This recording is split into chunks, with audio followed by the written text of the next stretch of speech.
굳이 몰라도 되는 정보들 디테일은 빼고 양으로 승부하는 정치 TMI 코너입니다. 오래상근 정상근 기자와 함께합니다. 어서 오십시오. 네, 안녕하십니까.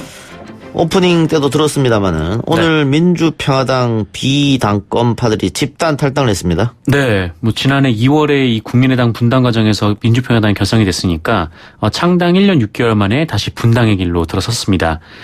이른바 평화당 비당권파가 오늘 집단 탈당을 선언을 했는데요. 이 민주평화당 소속 의원이 14명인데 오늘 탈당을 밝힌 사람이 9명입니다. 10명 아니었습니까? 10명인데 1명은 바른미래당 의원이었어요. 예. 네. 9명이 원내대표인 유성엽 의원, 그리고 천정배, 박지원, 장병환, 김종회, 윤영일, 이용주, 정인아, 최경환 의원이고요. 여기에 바른미래당 소속의 장정숙 의원도 함께 했고요. 이들은 평화당의 모든 사람들이 기득권을 내려놓고 제3지대 신당으로 전환하기 위한 비상대책위원회 이 체제로 갈 것을 당에 요청을 했지만 이뤄지지 않아서 불가피하게 탈당을 추진할 수밖에 없었다라고 설명을 했습니다. 예. 그러면서 한국 정치 재구성을 위한 새로운 대안 모색에 나서고자 한다. 대한신당은 이 국민적 신망이 높은 인사를 지도부로 추대하고 이 시민사회와 각계 전문가들이 대거 참여해서 주도적인 역할을 할 수 있게 할 것이다라고 밝혔습니다. 예. 그러면 지금까지 이야기했던 제3지대를 구체적으로 모색하는 겁니까? 네, 제3지대로 나가겠다는 건데, 예. 본인들뿐만 아니라, 시민사회라든지 여러 사람들을 영입을 해서, 또 이제 많이 좀 알만한 명망가를 세워서, 이렇게 당을 꾸리겠다, 그런 의지로 보이고 있습니다. 바른미래당 일부 의원들하고도 접촉이 있는 것 같은데.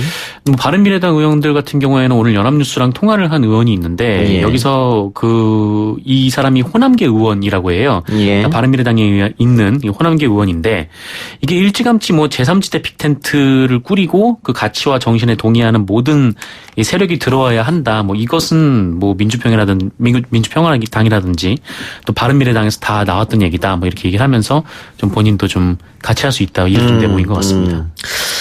자, 그러면은 민주평화당 당권파는 정동영 대표를 비롯해서 이제 4명이 남은 건데.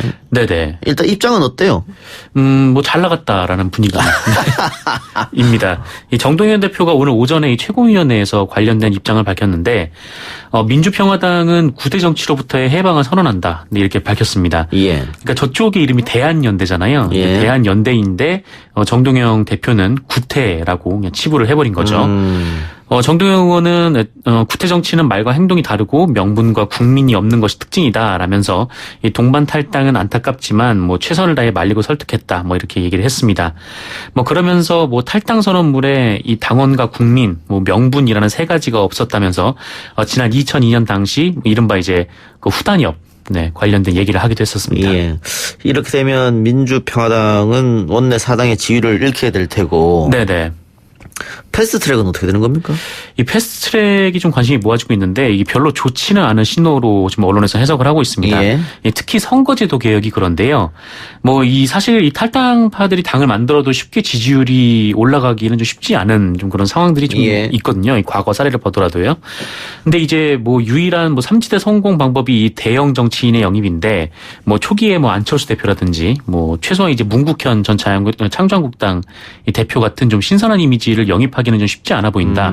좀 이런 얘기가 있어서 이 때문에 이 비례로 당의 지지세를 넓힐 수 있을까 좀 이런 의문이 드는 게 사실인데요. 예.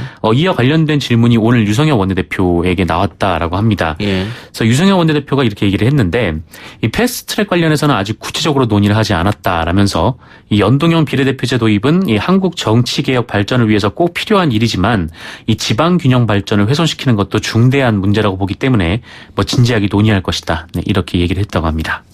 알겠습니다. 자, 민주평화당의 분당으로 바른미래당 내부도 어쨌든 영향이 있을 것 같습니다. 네, 들썩들썩 하고 있습니다. 아까도 말씀드렸듯이 호남계 중진 의원 같은 경우에는 함께 할 수 있다 이런 입장을 보이고 있는 반면에 사실 이제 안철수 유승민계로 구성된 의원들 같은 경우에는 평화당 의원들의 이 집단 탈당을 그냥 일부 세력의 총선용 꼼수다 이렇게 평가절하 하면서 예. 이 호남 패권 지역 정당을 만들겠다는 것 그 이상도 이하도 아니다 이렇게 주장을 했습니다. 사실 그동안 손학규 대표가 이 민주평화당 박지원 의원 등과 함께 좀 손을 잡고 뭐 통합을 계획하고 있다. 뭐 이런 얘기가 예. 이 안철수 유승민계로부터 나오곤 했었는데 예. 이 손학규 대표는 계속 이제 사실 무근이라고 주장을 해왔었죠. 때문에 오늘 손학규 대표 측에서도 그 국회에서 기자들과 만난 자리에서 이 평화당 내부 사정에 대해서 잘 알지 못한다. 이 평화당 일은 바른미래당과 아무 상관이 없다. 이렇게 선을 긋기도 했습니다. 나경원 자유한국당 원내대표가 유승민 전 바른미래당 대표에게 러브콜을 보내면서 네네. 안철수 전 대표하고도 함께할 수 있다 이런 뉘앙스로 말했단 말이죠. 네, 그렇죠. 그렇게 되면은 이제 총선 전 정계 개편 신호탄이 본격적으로 울리는 거 아니겠어요? 네, 그렇습니다. 뭐 지난 수요일에 이 나경원 자유한국당 원내대표가 중앙일보 인터뷰를 하면서 이 유승민 의원의 이름을 거론해서 또 바른미래당 내부에서 좀 난리가 난 적이 있었는데요. 예.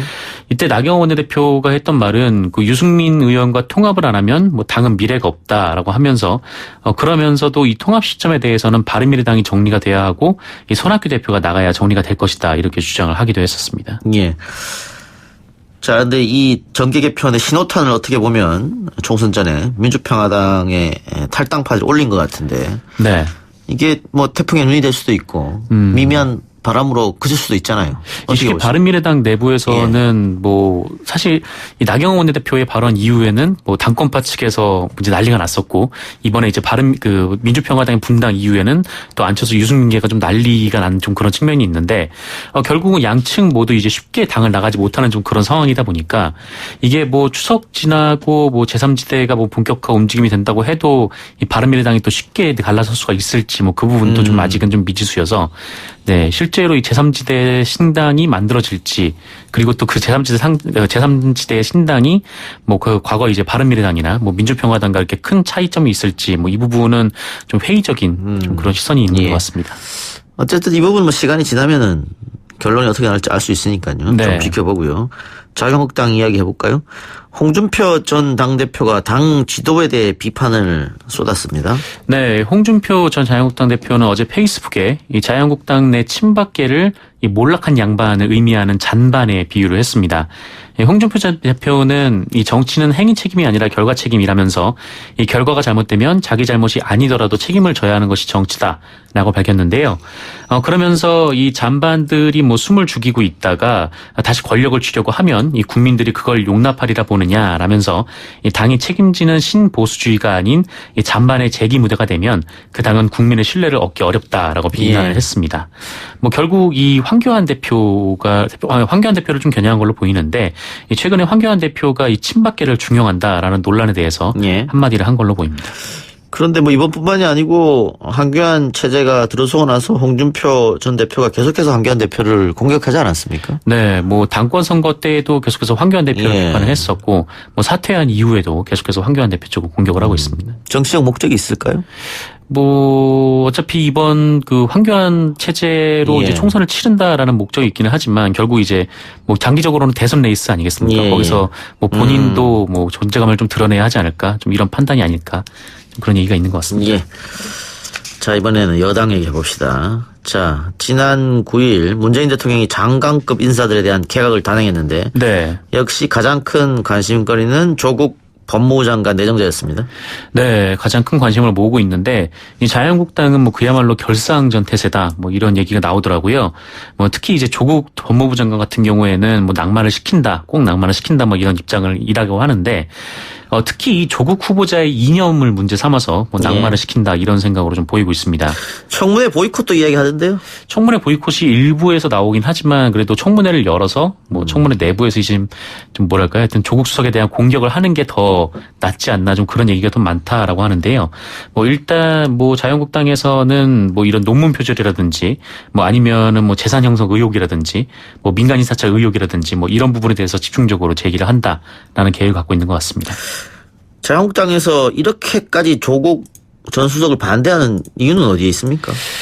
뭐 사실 문재인 정부 출범 이후에 이 조국 수석에 대해서 뭐 지속적으로 이제 반대를 그렇죠. 해왔었는데 예. 뭐 인사 문제가 있을 때마다 이제 조국 수석을 호출을 했었고 또 어떤 일이 벌어질 때마다 계속해서 조국 수석에 대해서 얘기를 했는데 이 조국 수석이 페이스북 하나를 올릴 때만 해도 계속해서 뭐 비판하지 않았습니까? 예. 뭐 그럼에도 불구하고 이제 문재인 대통령이 조국 수석을 계속해서 기용을 했던 점에 미루어서 아마 이 조국 그 법무부 장관 후보자죠 이제 예. 이 법무부 장관 후보자에 대해서 낙마를 시키는 것이 문재인 정부에 뭐 가장 큰 타격을 줄 수 있는 방법 아닌가 좀 그렇게 생각하고 있는 것 같습니다. 예. 자, 중요한 것은 이제 네. 조국 법무부 장관 후보자 인사청문회인데 네네. 야당이 지금 주장하고 있는 크게 두 가지가 있습니다. 논문 표절 부분하고 네네. 이제 사상 문제. 네. 처벌받은 전력 있지 않냐 집행유예. 네, 그렇죠. 보안 사건으로 인해서 그런 사람이 어떻게 법무부 장관 하냐 뭐 이런 것 같아요. 맞습니다. 이 논문 표절 문제야 뭐 과거부터 계속해서 지적됐고 또 본인이 아니라고 이야기한 사실이고 또 서울대에서도 아니라고 밝혔던 사실입니다만은. 네, 맞습니다. 이 사상 문제는 새로운 쟁점 같습니다. 네, 이 자유한국당 황교안 대표 같은 경우에는 오늘 국회에서 뭐 이런 말을 했는데 이 조국 후보자가 과거에 이 남한 사회주의 노동자 동맹, 그러니까 산호맹 연루 사건 등을 거론하면서 이 국가 전복을 꿈꿨던 사람이 법무부 장관이 될 수 있는가? 이 문재인 정부의 개각은 국민에 대한 도전이다라고 비판을 했습니다. 예. 뭐 여기에 이제 법사위에 이 김진태 의원을 잔류시켜서 뭐 화력을 끌어올린다라는 계획이라고 하는데 이 김진태 의원이 이 조국 교수의 대학 동문이라고 하더라고요. 네. 근데 뭐 어쨌든 이 산호맹에 대해서 계속 얘기를 하고 있는데 이 산호맹이 정말 국가전복 세력이냐 뭐 예. 이런 그 전제부터 좀 논란이 좀 될 거로 좀 예상이 되고 있습니다. 왜냐하면 그 2008년에 이 국무총리 산하에 이 민주화운동 관련자 명예회복 보상심의위원회에서 이 산호맹 사건으로 유죄를 선고받았던 박노해 그리고 백기용 씨를 민주화운동 인사로 지정을 했거든요. 예. 그리고 또 그보다 앞선 1999년 이 산호맹 관련자들이 모두 특별사면 및 그 복권 조치를 받기도 했었습니다. 그리고 국제 엠네스티가 1994년에 이 불공정한 재판을 받았거나 가혹행위를 받은 정치범 및 양심수로 이 산호맹 관련자들을 포함시키기도 했고요.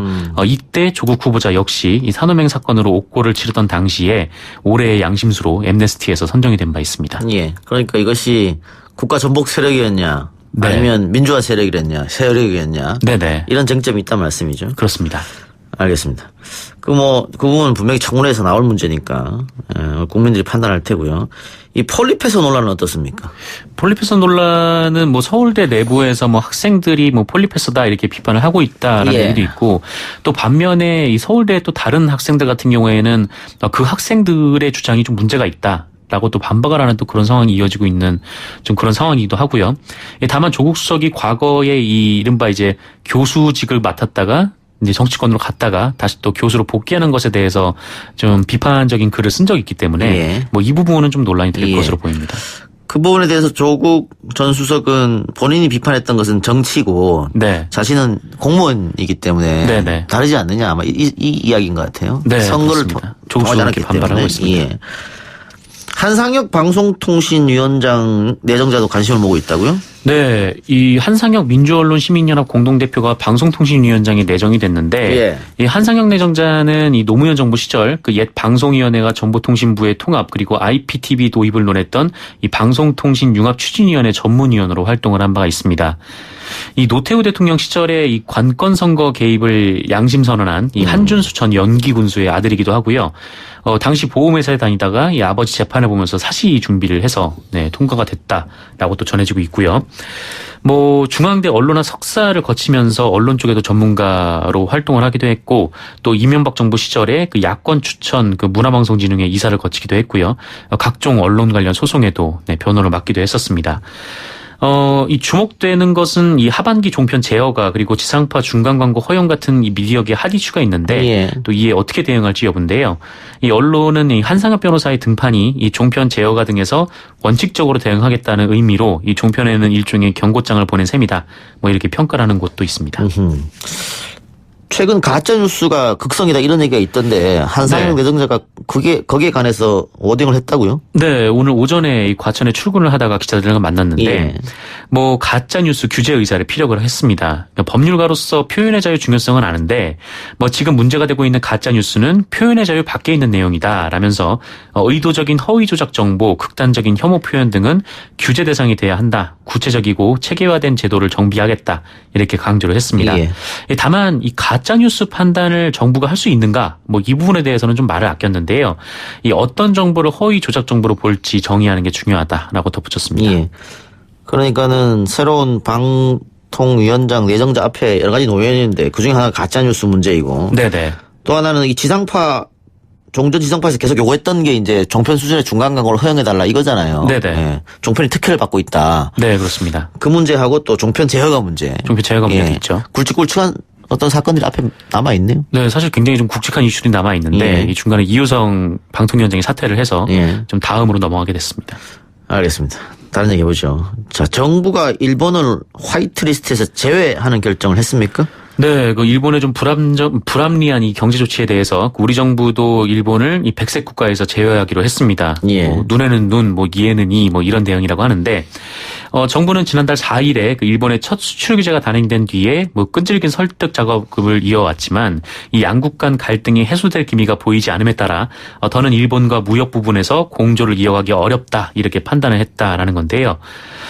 우리 정부의 이 화이트리스트 배제는 일본이 했던 식과 비슷합니다. 그 일본이 원래 이 백색 국가 그리고 일반 국가 이렇게 나눠져 있다가 A, B, C, D 이렇게 4개 그룹으로 세분화를 했는데 우리도 기존에 이제 2개 그룹에서 3개 그룹으로 새롭게 만들고 그다음에 새롭게 신설되는 그룹에 일본을 넣었습니다. 예.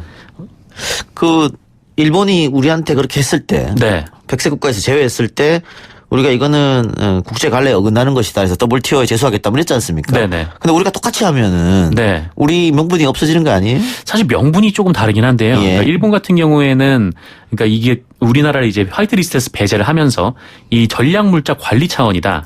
안보상 문제다. 이렇게 얘기를 했는데 사실 안보상 문제 때문이라면 우리나라만 굳이 제외할 이유가 없어서 이게 좀 논리적으로 맞지 않다. 이렇게 지적을 했는데 우리나라가 화이트리스트에서 일본을 배제한 것과 관련해서는 이 별도의 그룹을 만들고 일본을 거기에 집어넣으면서 어떻게 구분을 했냐면 뭐 그러니까 좀 불합리한 경제 조치가 있을 경우, 뭐 저쪽에서 먼저 이렇게 파기를 했을 경우 그런 경우에는 이제 제외를 한다. 그렇게 좀 나눴기 때문에 좀 다르다. 네, 그 부분에서 좀 다른 것 같습니다.